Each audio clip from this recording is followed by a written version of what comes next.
Pacing is important for any novel. Best-selling novels have a nice pace. However, the pace is varied, like in a good movie. You can't have non-stop action without wearing out the reader. Places where the pace slows down are perfect times to dive into characters' lives. The difference between a cookie-cutter character and a well-developed character is a well-developed character is someone that we know a lot about. Characters are an important aspect of pacing. First, think about what makes you close to another person. What makes you friends? What's the difference between an acquaintance, a friend, or a best friend? You might eat every day with an acquaintance, but know little to nothing about them.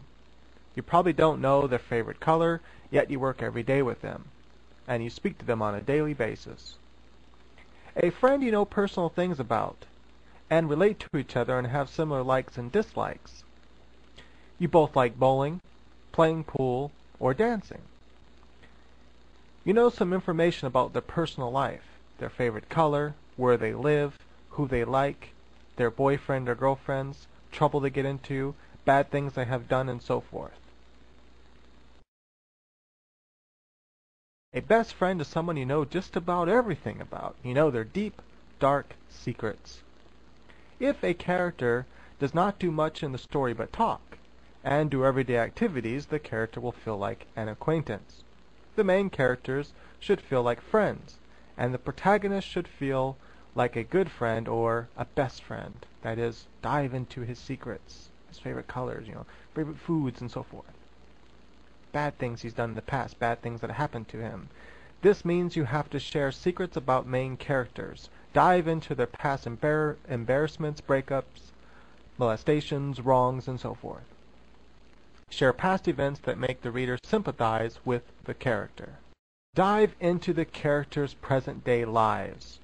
When we, the readers, can see what goes on behind the scenes, we feel closer to the character. We are nosy creatures, and we want to know crap about people.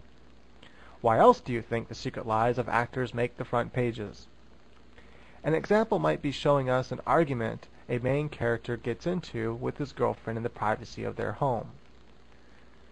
To avoid the cookie-cutter character, give us something that we've never seen before. Thomas would be a cookie-cutter character if Koontz didn't give him so many unique experiences, like interacting with the ghost of Elvis and talking about Elvis with his boss, who knows just about everything about Elvis. Also, Thomas has a quirky sense of humor. But it is the unique situations and private situations that the character has been through that makes us love him. We talked about how varying paragraph lengths helps the pacing of a novel, and also how using different types of sentences helps the pacing. As the tension in the scene builds up, start to use shorter sentences. And right when the tension is at its highest, use short and strong sentences. This will build the tension even more. Give us reason to turn the page. Each scene should have an outcome that we are waiting to know. Will she say yes to his marriage proposal? Will the monster kill someone? What is the mysterious object, and what else can it do? Who killed Mr. White? Will Bob find a job in time? Oh no, don't go in there! What's going to happen? If the scene is not going to resolve one of these small issues, then it should be pushing us toward the ultimate goal. A really good book to learn from is Robert McCammon's Swan's Song. It is the only book that brought tears to my eyes, but also each scene makes you want to read it, even to the end of that scene in the next page and so forth, because there is an intimate danger or thing that you really want to know. Another way to keep the pacing moving is to jump between two scenes. Interrupt one scene right when something major is about to happen and move to another scene. This scene should be slower or a faster one. Once that scene is at the climax, switch back to the scene that was interrupted and finish it. Then finish the second scene, but leave a new cliffhanger. Something new that keeps us reading. Jill escaped the monster, but she lost her dad's watch that has been in the family for 5 generations. It means the world to her. Build tension. Torture the reader. Make him want more. He or she cannot put the book down because he or she must know what happens next. Danger does not have to be present in order to build tension. Jill lost her $30,000 wedding ring. can she keep her husband from finding out that she lost the ring and find it in time before the wedding? Switching between scenes from the protagonist's point of view and the antagonist's point of view is a good way to keep the pacing moving forward. Dean Koontz uses this technique a lot. Also, delving into the thoughts of the bad guy, monster, or the character that poses a threat will make them that much more dangerous to the reader. Isolating characters will make us tense. If we already sympathize with the character when they are isolated, we feel their anxiety. Put your characters through living hell, damn it. Why? Because that is what best-selling novels do.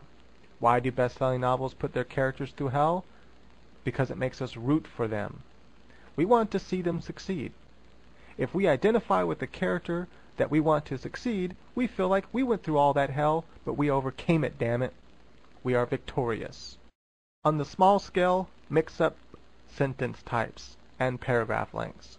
Go between dialogue, thoughts of the protagonist, thoughts of the main character, thoughts of the antagonist, action, and description. On the big scale, though, switch up your scenes. Have an action-packed scene, a scene that puts your character through hell and danger, then a slower scene where we get to know the characters. A heavy dialogue scene, more action. Each scene is shoot. Each page should give us reason to read on. So get your favorite novels, or rather go down and get your favorite best-selling novels and analyze them. Analyze it scene by scene. Maybe write down some notes. Put what made this scene enjoyable. What was the hook? What made me want to read the next page? What was that thing that I wanted to know?